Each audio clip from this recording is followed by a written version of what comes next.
piercing, drifted over the empty road before him. He had lived long enough to see America promise freedom, justice, and equality, yet deliver only fragments of each. The truth was never written in books or spoken on news broadcasts. The truth was buried in men like him, those who had survived the lash of history but carried its scars beneath their skin. He remembered the first time he understood what it meant to be marked. It was 1953 Mississippi.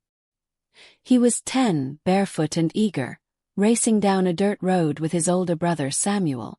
The sky had been the kind that promised thunder, yet his only storm arrived when a white man in a sheriff's hat pulled up beside them. The sheriff didn't need a reason. His stare alone was enough. "You boys best get back where you belong," the man had said, the barrel of his shotgun resting casually across his lap. Samuel had tugged Elijah's hand, and they'd run. That was Elijah's first lesson. In America, color was a border you could never cross. Now, 70 years later, Elijah felt the weight of those memories pressing against him. Across the street, a younger man approached. His steps quick, his suit pressed. Daniel was a journalist, though his hair had grayed and his spirit carried bruises invisible to the eye. He had come to interview Elijah for a story he'd long wanted to tell, though he knew even before he began that no paper would ever run it. "You sure about this?" Elijah asked, his voice gravelly, his eyes narrowing. Daniel lowered himself into the chair beside him. "I'm sure. It's time people hear what they were never meant to know." The two men sat in silence for a moment, the cicadas filling the air with their restless cries. Daniel had spent his career chasing truths, though most had slipped through his fingers. In the 60s, when America erupted in protests, he had written about the marches, the beatings, the assassinations.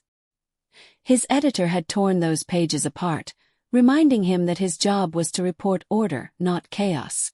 Yet Daniel could not forget the faces he had seen on the streets, the eyes of black men swollen from police batons, the shouts of mothers clutching their sons as they were dragged into paddy wagons. Elijah leaned forward, his voice steady, as though it had been rehearsed for decades. "My father was taken in 1937. They said he stole a chicken from a white man's farm. You think a man with 6 kids needed to steal a bird? They dragged him out one night, strung him up by the oak tree not 3 miles from here. Next morning the paper said nothing. Not a word. That's how they kept us invisible. They didn't just kill our bodies. They erased the evidence." Daniel scribbled furiously, though he knew his notebook was less shield than grave. Too many stories had died between its lines, suffocated by silence before ever reaching print. Still, he wrote, because Elijah's words demanded more than memory. They demanded witness. "Why now?" Daniel asked. "Why speak after all these years?"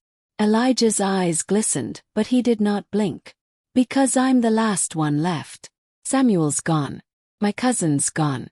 My children, they don't want to hear it. They say the world's different now. But I know better. I seen the circle. I seen how they changed the shape of the chains, but never the weight." Daniel looked out at the road, the cracked pavement glistening faintly under the moon. He wanted to tell Elijah that times had changed, that the America of today was not the one of his childhood. But even as the thought formed, he remembered the prisons he'd visited, the courtrooms where men of color were sentenced with a swiftness never granted to others. He remembered the photographs he'd taken, police officers kneeling on necks, neighborhoods redlined into poverty. The names changed, the methods changed, but the design remained. "Do you believe the truth can still matter?" Daniel asked quietly. Elijah chuckled, though it was a hollow sound. "Truth always matters. But mattering and changing are two different things. The truth won't set us free unless somebody's willing to pay the price of telling it." The weight of those words settled between them. Daniel thought of the threats he'd faced when he tried to publish similar stories. Anonymous phone calls in the middle of the night. Notes slipped under his door telling him to quit digging. Colleagues whispering that he was reckless, that he was inviting ruin. And maybe he was. But watching Elijah, he understood something else. Silence was ruin too. Elijah lifted his cane, pointing to the oak tree in the distance. Its branches reached high, majestic in the night sky, but he saw it differently. "That's the tree," he said. "The one they used. I walk by it every day. And every day I ask myself, was it worse that they killed my father or that they erased him? Sometimes I think the second is heavier." Daniel followed the line of the cane, his chest tightening. He imagined the crowd that must have gathered there, the children forced to watch, the laughter that mingled with screams. He imagined the newspaper printing recipes and advertisements the next morning, as though no blood had ever touched the ground. That was the lie America had perfected. Not the violence itself, but the silence that followed it. Elijah's voice softened, yet carried the weight of thunder. "You want to know the truth they don't want you to know. It's not that these things happened. Everybody knows, even if they pretend not to. The truth is that it was designed to be forgotten. That's the real trick. They build a history that protects them, not us. They write the story, and they erase the blood." Daniel stopped writing. His pen hovered in the air, trembling. For the first time in years, he felt not like a journalist but like a man standing at the edge of a chasm, staring into the depth of something vast, dark, and undeniable. Elijah wasn't just telling a story. He was pulling back the mask on an entire nation. The old man leaned back, his eyes closing briefly as though exhausted from carrying decades in a single breath. When he opened them again, they locked onto Daniel with a fire that belied his age. "So tell me," Elijah said, "are you ready to carry this truth? Because once you know it, you can't ever put it down." Daniel swallowed, his throat dry. He wanted to say yes, to swear that he would shout the story from rooftops, that he would force the world to listen. But he knew the danger. He knew the silence was not just neglect. It was enforced, guarded by power, sharpened into weapon. Still, he nodded. Elijah smiled faintly, though it was the kind of smile that knew the cost of every word. The night deepened around them, the cicadas louder, the shadows stretching longer. Somewhere in the distance, a dog barked, breaking the stillness for a moment. Daniel looked again at the oak tree, then back at the man before him. He realized that this was not just an interview, not just a story. It was a confession, a warning, and a demand. And though he did not yet know how, he felt certain that carrying Elijah's truth would lead him into a conflict larger than both of them. Finally, Elijah whispered, "They may have written us out of history, but I'm still here. And now, so are you." Daniel's pen touched the page again, and with that stroke, the first barrier cracked. The prison smelled of metal and despair.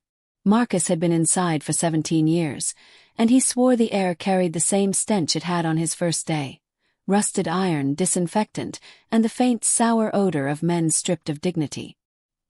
He sat on the narrow cot, his broad shoulders hunched, staring at the gray wall where cracks spidered across the paint. He had once been a mechanic, a father, a man who lived by the grease on his hands and the hum of engines.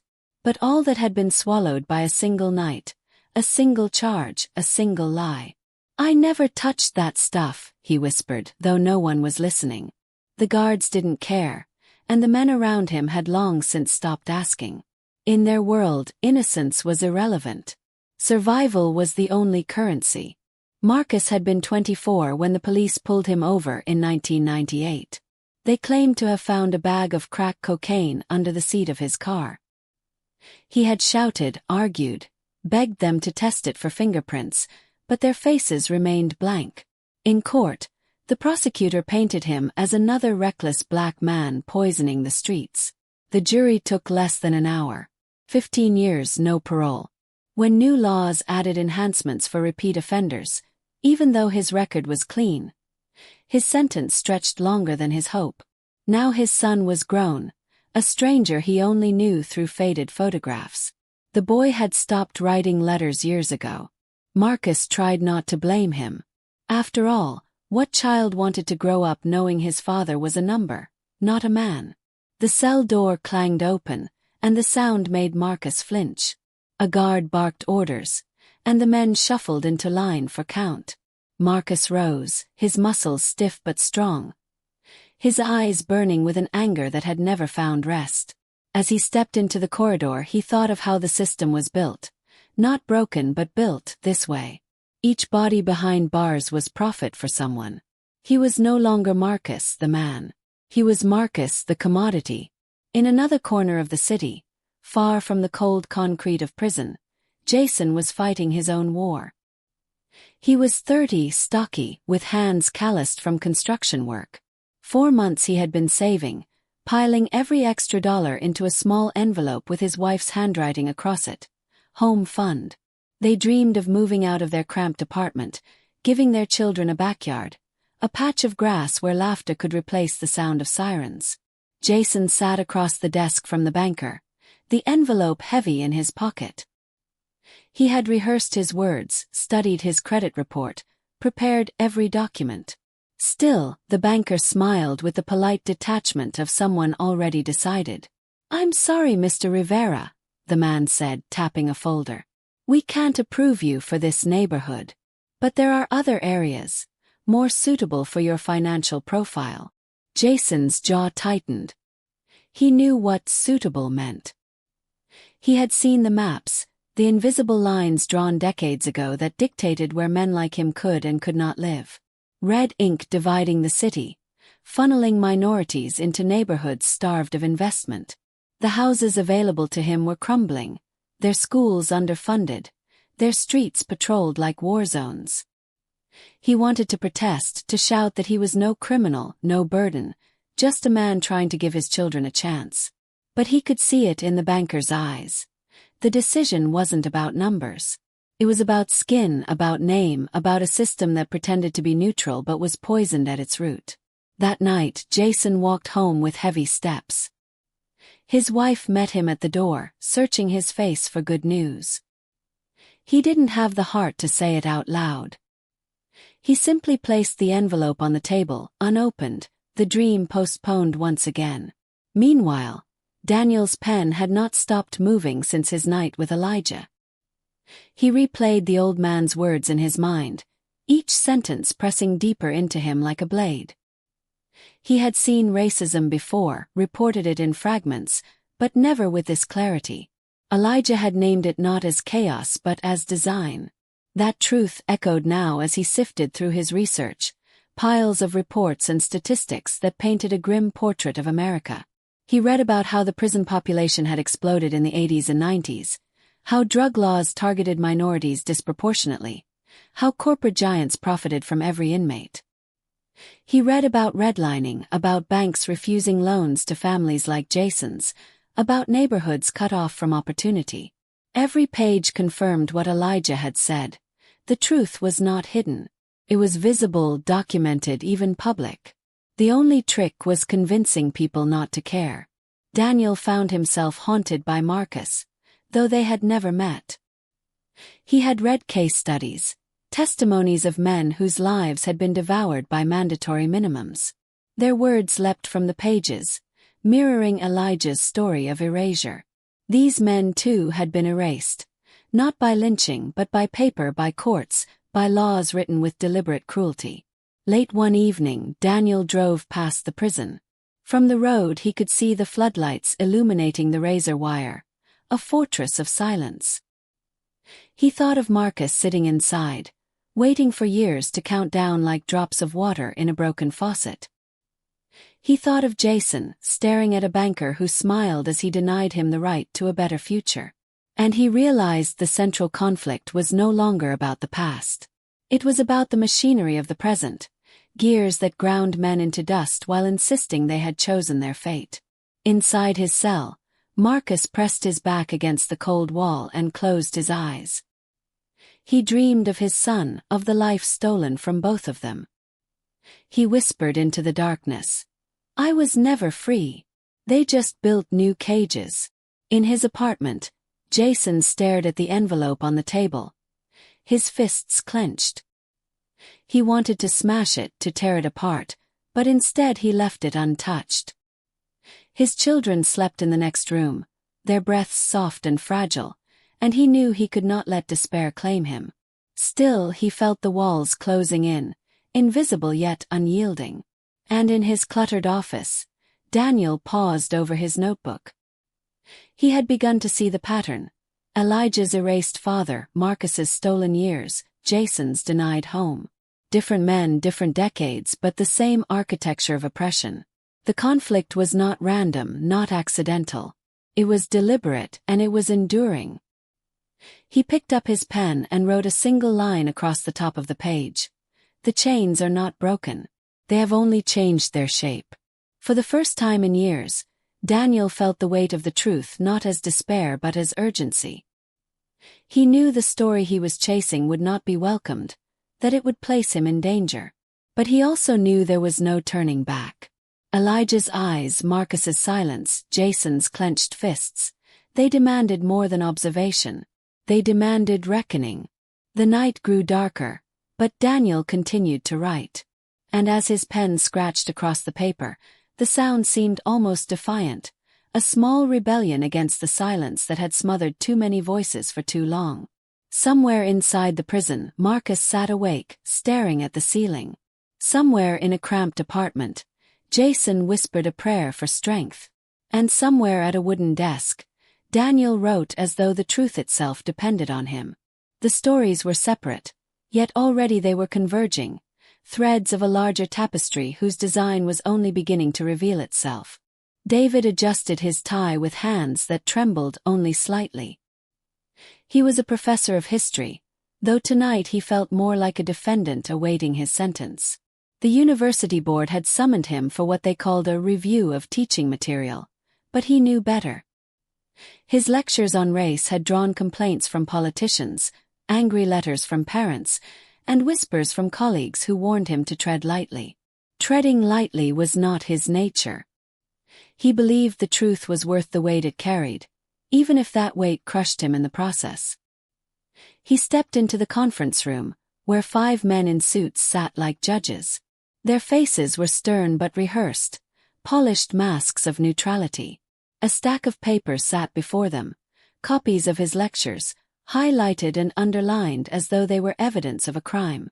"Professor Bennett," the chair began, "there are concerns regarding the content of your course. Several parents have accused you of teaching material that promotes division, even hostility. They say you are politicizing the classroom." David met their eyes one by one. His voice calm but unyielding. "History is political. Truth is political. My responsibility is not to comfort students with lies, but to confront them with reality. If that reality divides, it is because the history itself divides. My job is not to erase that." The room grew colder. He could feel the verdict forming before the words were spoken. They didn't want truth. They wanted silence dressed as scholarship. Hours later, he left the room with a letter of suspension in his pocket and the taste of iron in his mouth. That night, alone in his office, he packed his books into boxes. He paused over one volume, a first edition of a civil rights memoir, its spine worn by decades of hands. He traced the letters and thought of the students who would never hear the stories he had promised to tell. For a moment, the silence felt heavier than the books themselves. Across town, Edward stared at his reflection in the bathroom mirror, the badge on his chest gleaming under fluorescent light. He had been a police officer for 15 years, long enough to learn that the job was not about justice but control. His father had worn the same uniform, and when Edward first joined, he carried pride in his chest. But the pride had long since curdled into something sour. He remembered his first week in training. The instructor had pulled him aside after class. His voice low but sharp. "You don't hesitate with them," he'd said, nodding toward a photograph of black suspects pinned on the wall. "Hesitation will get you killed." It was not written in the manual, but it was carved into every lesson, every patrol, every whispered order. The system didn't just tolerate bias, it taught it. Edward had played along, nodding when expected, laughing at the jokes that weren't jokes. But each year the weight grew heavier. He had seen too many young men slammed against walls for walking home at night, too many cars searched without cause, too many mothers screaming as their sons were cuffed for the crime of existing in the wrong neighborhood. The official reports always told a different story. Resisting arrest, suspicious behavior, threat to officer safety. Words that painted lies into truth and truth into dust. He splashed water on his face and leaned against the sink. He thought of the last boy he had arrested, a teenager with wide eyes, caught for trespassing in a building that wasn't even locked. Edward had felt the cuffs close around the boy's wrists, had heard the quiet sobs that followed. The paperwork said the boy had resisted. Edward had signed it, though his conscience screamed otherwise. He wanted to believe he was different, that he could change the system from within. But the system was not made to change. It was made to endure. And every day he stayed, he became another cog in the machine he despised. Daniel found Edward 2 weeks later, sitting alone in a diner booth, his badge resting on the table beside a cup of cold coffee. The journalist had tracked him down after hearing whispers of an officer willing to talk. At first Edward resisted, shaking his head, eyes darting around the room. "They'll come for me if I speak," Edward muttered. "You don't understand. They'll ruin me." "They already ruined you," Daniel replied softly. "You just haven't admitted it yet." Edward looked at him, and in that look Daniel saw a man torn between fear and fury. Slowly, Edward began to talk. He spoke of training sessions, of quotas that targeted minorities, of unwritten rules passed like sacred scripture through generations of officers. Daniel scribbled notes, his hand aching, his mind burning. Each detail was another crack in the facade of law and order America sold to the world. Meanwhile, David sat in his apartment surrounded by books he could no longer teach. He read the news and saw how politicians twisted his suspension into propaganda, claiming he had been spreading dangerous ideology. They framed truth as poison and lies as patriotism. He thought of his students, of the young men who would now grow up believing a polished version of history stripped of its blood. The silence was not accidental. It was strategy. Daniel began to connect the threads. Elijah's erased father, Marcus's stolen freedom, Jason's denied home, David's silenced lectures, Edward's corrupted badge. Each story was not an anomaly but a piece of a larger system designed to survive by burying itself beneath rhetoric. The truth was not hidden in shadows, it was displayed openly, wrapped in policies, speeches, and statistics that the public had been trained to ignore.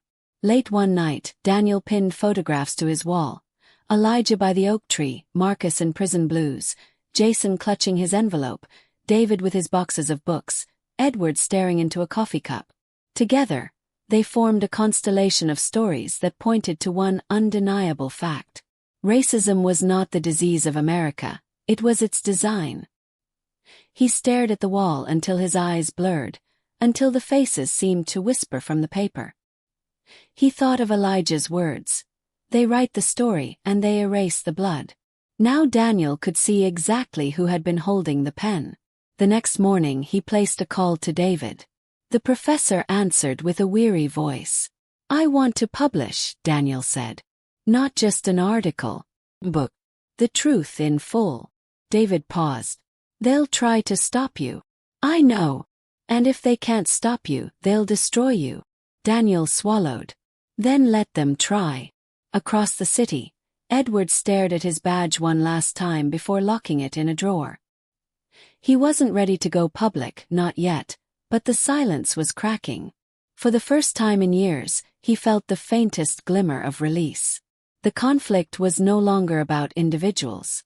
It was about a system that thrived on silence, a machine that demanded obedience. And for the first time, men like David and Edward were daring to resist. Daniel pressed his pen to paper once more. His words no longer just observation but weapon. He understood now. The reckoning was not a distant dream. It was already stirring, and the men who carried these truths were no longer willing to carry them alone. Jamal had learned early that the world was not built for him. He was 22, restless and sharp-eyed, with a voice that carried more power than his fists ever could. His father had told him stories of marches, of protests in the 60s where people risked everything for a promise America never kept. Jamal had listened, but he hadn't believed until the night he saw a man die on the sidewalk, pressed beneath the knee of an officer whose face showed no hesitation. The cameras had captured it, the chance had risen, and Jamal had walked into the streets with thousands of others, his heart pounding with both terror and certainty.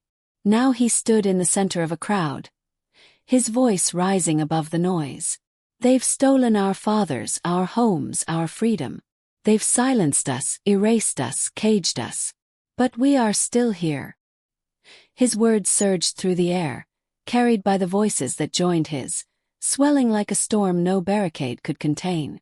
From the steps of a nearby building, Daniel watched. He had followed Jamal for weeks, his notebook filling with details, his pen struggling to keep pace with the fury of a generation that refused silence. Elijah's eyes haunted him, Marcus's scars lingered in his thoughts, Jason's clenched fists replayed in his memory. And now Jamal was the embodiment of all of them, young enough to be their son, bold enough to ignite the reckoning they had only dreamed of. The police line loomed ahead, shields gleaming under the floodlights. Edward stood among them, helmet heavy on his head, baton in hand. He had sworn he wouldn't return, but the department had called him in, short of men for the protest. He felt the weight of the weapon, the pressure of the eyes around him, the unspoken demand to act. His chest tightened. He scanned the crowd and found Jamal, his voice rising, his fists raised not in violence but in defiance. Edward's pulse thundered. He thought of the boy he had arrested months ago, of the lie he had written into the report.